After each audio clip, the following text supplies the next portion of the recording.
So I've got a question here. ABC is a right-angled triangle and the vertices on coordinate geometry are A is -1, 5, B is -2, 5 and C is -1, 5 3/4.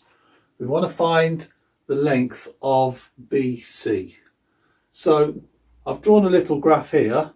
So why don't we just plot this and let's have a look and see what's happening first before we try and work out our answer. So A is at -1, 5. So X is -1, Y is 5.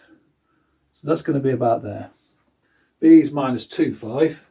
So that's going to be along by 1 point. And then C is -1, 5 3/4. So -1, 5 3/4, just below my 6 line there. So my triangle looks something like this. So A is this one, B is this one, and C is this one. And BC is what we want to find. So that's what we want to find, is the hypotenuse.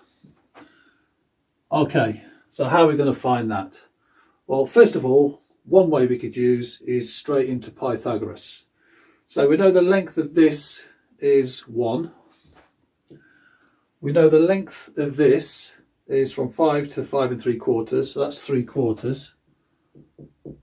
So therefore BC squared equals AB squared plus AC squared.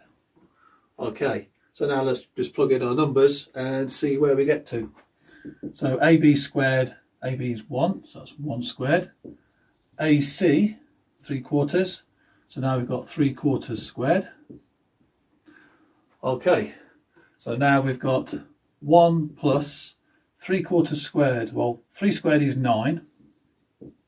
4 squared is 16. Okay, 1 plus 9 over 16. Well, 1 we can rewrite as 16 over 16 to have matching denominators. Okay, 16 over 16 plus 9 over 16, that gives me 25 over 16. Okay, now that gives me BC squared. I just want BC. So BC equals the square root of 25 over 16. Okay, square root of 25 is 5. Square root of 16 is 4. So therefore BC equals 5 over 4.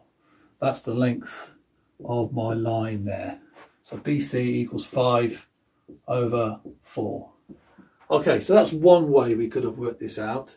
Another way we could have worked this out is by looking at B and C alone on our vertices and not bothered with the graph. So what we could have done is we could have gone for the change in the Y values, the change in the X values, square them. So let's do that. BC equals square root, change in X, so square that, so that's 1 squared, and then the change in Y, which is 3/4, so we don't need to worry about pluses or minuses because when we're squaring you'll always get a positive number. So then we take the square root of that, so we got the square root of 1 plus 3 squared we know was 9 over 16, which was then where we was over here. So that was 25 over 16, which then gave us our 5 over 4. So that also gave us our 5 over 4. Now one other way we could have done this is rewriting this 1 here to have the same denominator as the side lengths. So for example, if we didn't know that 5 over 4, we knew our sides adjacent to the right angle was 3 over 4 and 4 over 4. And we can see here now we've got a Pythagorean triple. So we've got 3 and 4 and the hypotenuse 5. So we could have gone straight away that 4 over 4 with a 3 over 4 will give us a 5 over 4 for our hypotenuse. So adjacent and an adjacent and an hypotenuse. So you could have also spotted that, which would have been even quicker still.